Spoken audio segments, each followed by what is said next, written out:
আজকের আমাদের এই বিক্ষোভ কর্মসূচিটি হচ্ছে কেন্দ্র ঘোষিত একটি কর্মসূচি।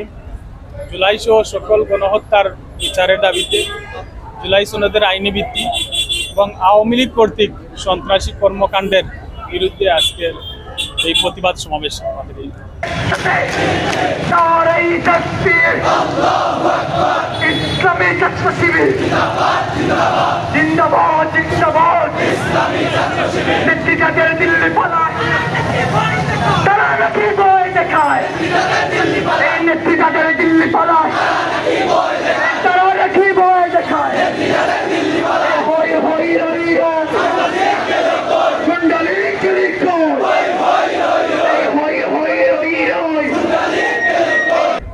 আসলে আমরা দেখতেছি, আপনারা যেভাবে দেখছেন ঠিক একইভাবে আমরা লক্ষ্য করেছি যে নিষিদ্ধ ঘোষিত ছাত্র সংগঠন বিভিন্ন জায়গায় জটিকা মিছিল করতেছে, রাতের আধারে মিছিলগুলো করতেছে।